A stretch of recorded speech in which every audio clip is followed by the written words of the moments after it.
so much, John, for that lovely introduction, and thank you to the IAB for inviting me down to talk to you today. And I'm here to talk about how McDonald's has approached building trust in a digital age and all the challenges that this has thrown up. So, in Myths, Misinformation and McDonald's, I'll explore a journey that we've been on over the past 2 years and how we've adopted a bold approach to nullify the misinformation around our food that has existed online. But before I jump into that, it's worth noting that at the broadest level, digital has had an unprecedented impact on our business over the past 10 years. It's enabled us to totally reimagine the customer experience we provide, from the way that you can order your food in restaurant to being able to place your favourite order wherever you may be for pickup in store. Not to mention the impact this has on our ability to deploy more relevant targeting through leveraging opted-in first-party data. And from a paid communications perspective, digital has become an absolutely critical component of our media mix and only continues to grow in its importance. Over the past year alone, we've seen a 21% increase in investment and a subsequent 22% increase in the ROI from all our digital communications. However, it's important to bear in mind that McDonald's is unashamedly a mass-market brand. We're a brand that caters to people from all walks of life, young to old, Mayfair to Moss Side, where builders happily sit alongside barristers. We don't really do niche. So therefore, we're not chasing the latest innovation or whizzy feature when it doesn't give us the ability to engage even a discrete audience at scale. And the opportunity afforded to us by digital is much broader than a few new advertising formats. The biggest opportunity lies with getting a much deeper, richer understanding of our customers' needs, attitudes and behaviours so that we can be more adaptive and agile in the way we pursue our vision of becoming the UK's best-loved restaurant company. So, this isn't a talk about how we smashed the previous benchmark for unique interactions and total impressions with our monopoly Snapchat lens, nor how at Christmas we achieved 3 times the industry norm for participation with our augmented reality trayliners. This is a more fundamental talk, a talk about how digital has played a transformative role in the way we approach big, hairy business issues. Specifically, in our case, trust.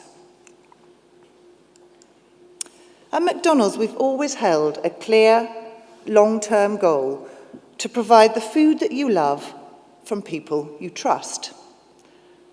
Something we measure by an increase in both food quality perceptions and trust scores.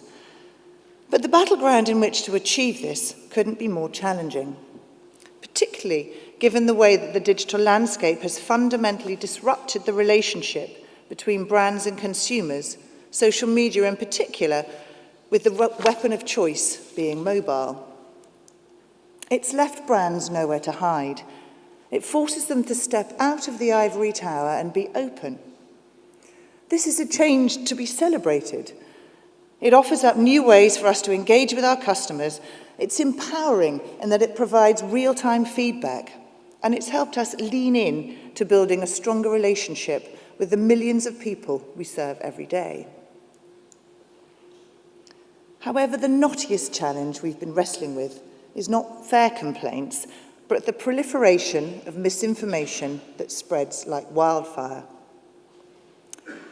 Videos on YouTube that profess our nuggets to be made of pink slime or for them to be riddled with beaks. Absolute untruths. And what this means is that millions of customers we serve every day risk being misled. We've witnessed rumours and myths that had previously been confined to the playground, water cooler or pub have found a new home within social media. These rumours have become indistinguishable from reality, particularly for us. And when myths sit alongside legitimate journalism and complaints in news feeds wear similar clothing, it's hard to sort fact from fiction. So this has forced us as a brand to face into the cultural headwinds of fake news and alternative facts. To do so, we undertook some extensive social listening to diagnose and quantify the size of the problem and uncover those most persistent and damaging urban myths. The rumours we uncovered were not particularly appetizing and largely fell into 4 different categories. Firstly, that our beef is bulked out with filler. Secondly, that our McNuggets, as I said before, are comprised of pink slime and beaks. That our fries aren't even made of potatoes, and that our eggs must be fake, because otherwise how could they be so perfectly round? Critically, we uncovered that the majority of these myths being shared were in this unspoken process section of our food supply chain. And whilst we had absolutely nothing to hide when it came to this, we'd simply never thought anyone would be interested in hearing about it, largely because we thought that the substance around process and preparation was really rather dull. However, the signs indicated that addressing these myths that were being propagated online and opening up that black box would help us shift perceptions, albeit it made us very nervous as an organisation to do so.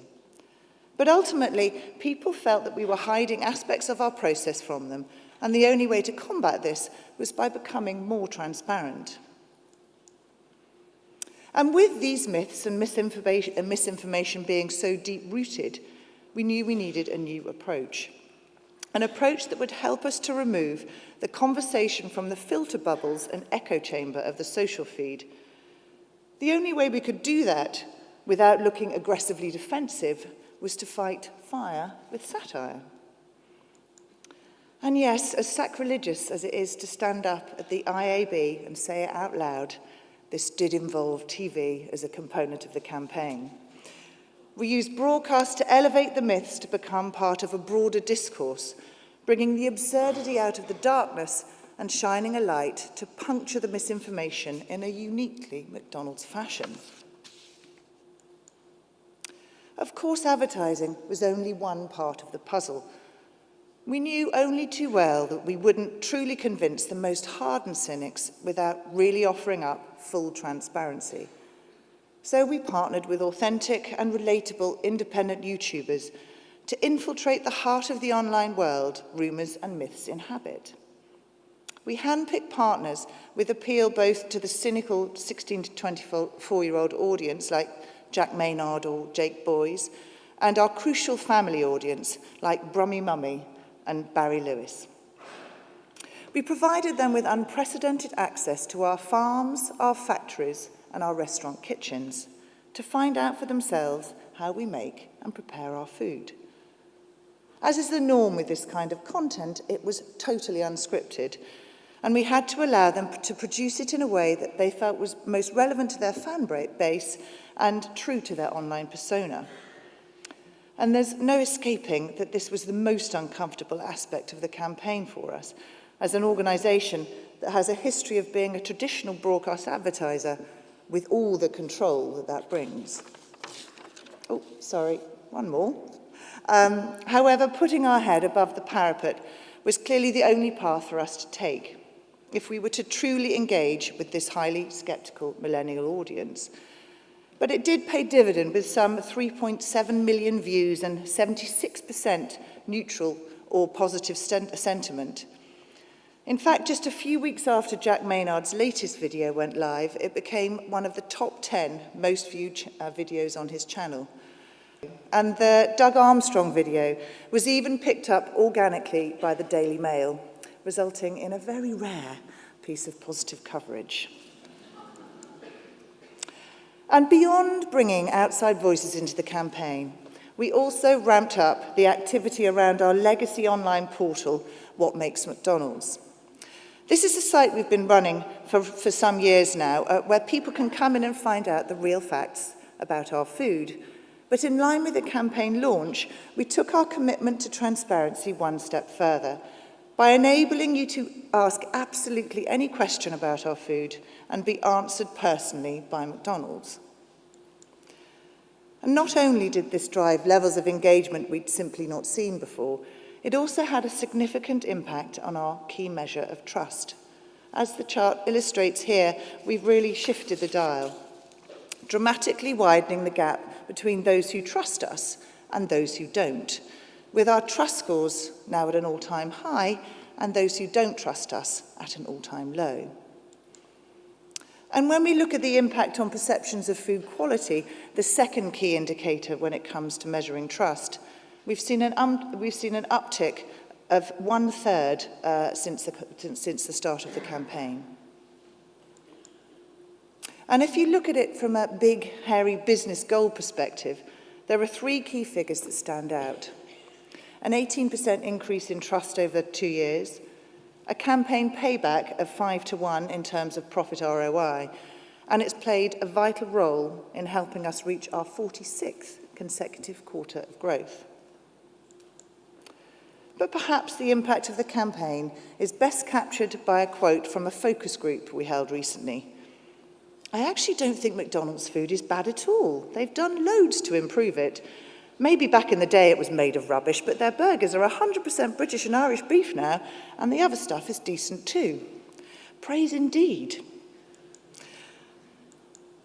But of course, building or maintaining trust in a brand is a task that is never finished. And anything can come at you at any stage, with the potential to undo all that hard work. This is perfectly illustrated by the recent media swirl around our people practices. As per our food, this is also an area filled with myths and misinformation. Now is not the time to go into that. However, the point remains that as a business, we're keeping a relentless focus on doing the right thing for our people and our customers and being fully transparent in order to earn the trust from the British public. So, to conclude, I thought I'd leave you with 3 key principles that have remained with me during this journey of rebuilding trust in the brand.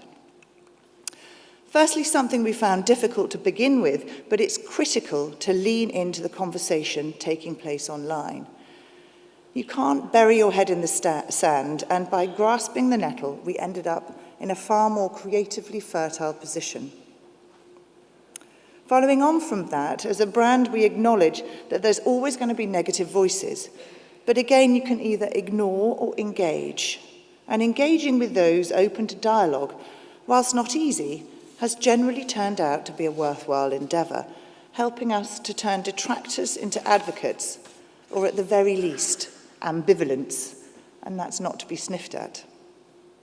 Finally, and as I'm sure you can imagine, this wasn't an easy journey. It involved a considerable cultural shift internally and a real hold-your-breath moment when the campaign launched. But as the results testify, it's paid dividends and given us the courage to continue to be at the vanguard of the issues our customers genuinely care about. And that is about it from me. Thank you very much for listening, and I really hope it's provided some insight into the transformative role that digital can play in driving real impact within a big organisation such as McDonald's. Thank you.